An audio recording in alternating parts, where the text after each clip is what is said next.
અમદાવાદમાં લગ્ન પ્રસંગનો અજીબો ગરીબ કિસ્સો પહોંચ્યો પોલીસ સ્ટેશન। લગ્ન મંડપમાં વરરાજા ન પહોંચતા લગ્ન મોકૂફ થયા। યુવતી અને તેનો પરિવાર મુંબઈથી લગ્ન કરવા આવ્યો હતો। ઇસનપુરનો નિકુંજ કુનાવત ગુમ થતા મામલો ઇસનપુર પોલીસ સ્ટેશન પહોંચ્યો। જશોદા ચોકડી પાસે પાલખી ઉપવન પાર્ટી પ્લોટમાં લગ્ન હતા। વરરાજા જાન લઈ ન પહોંચતા કન્યાપક્ષ પોલીસ સ્ટેશન પહોંચ્યો। લગ્ન ન કરવા હોવાથી વરરાજા નિકુંજ મુંબઈ નાસી ગયો હોવાનું ખુલ્યું છે।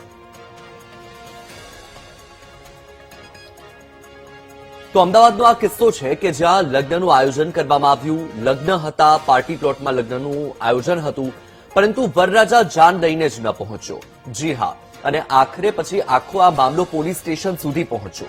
લગ્ન મંડપમાં વરરાજા ન પહોંચતા લગ્ન મોકૂફ થઈ ગયા। યુવતી અને તેનો પરિવાર મુંબઈથી લગ્ન કરવા માટે આવ્યો હતો। આ જ મુદ્દે વધુ માહિતી આપી રહ્યા છે સંવાદદાતા અનિતા પટણી। અનિતા, આ જે કિસ્સો છે એ ખૂબ જ અજીબો ગરીબ છે, કારણ કે લગ્નનું આયોજન હતું, બધા તૈયાર હતા, પરંતુ વરરાજા જ ન આવ્યા। શું છે આખો મામલો?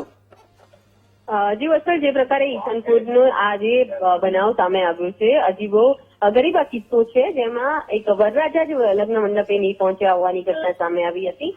સમગ્ર કેસની વાત કરીએ તો ઈસનપુર વિસ્તારની અંદર જે પાલખી ઉપવન જે પાર્ટી પ્લોટ આવેલું છે, ત્યાં આ લગ્ન પ્રસંગનું આયોજન કરવામાં આવ્યું હતું, જેમાં જે કન્યા પક્ષ જે હતા તે મુંબઈથી લગ્ન માટે જે અમદાવાદ આવ્યા હતા અને આ પાર્ટી પ્લોટમાં લગ્ન સમારોહ રાખ્યો હતો।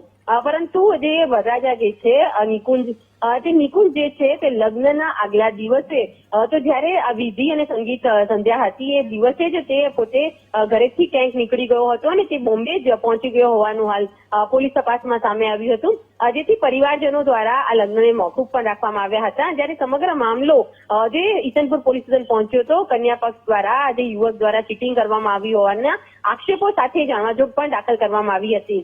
આ સમગ્ર ઘટનાને લઈને ઈસનપુર પોલીસની જુદી જુદી ટીમોએ તપાસ શરૂ કરતા આ યુવક મુંબઈ ખાતેથી મળી આવ્યો છે। હાલ મુંબઈ ખાતેથી પોલીસની એક ટીમ તેને લઈને અમદાવાદ આવવા માટે રવાના થઈ છે, પરંતુ યુવક પુખ્ત વયનો છે અને તેની ઈચ્છા લગ્નની નહીં હોવાનું હાલ તો પ્રાથમિક તપાસમાં સામે આવતા પોલીસે આ સમગ્ર મામલે જાણવાજોગ જે નોંધ કરી છે, તેમાં યુવકના નિવેદન લેવામાં આવ્યા છે અને સાથે કન્યા પક્ષના જે પરિવારજનો અને કન્યાના નિવેદન લઈને વધુ તપાસ હાથ ધરી છે। બિલકુલ અનિતા, માહિતી બદલ આભાર।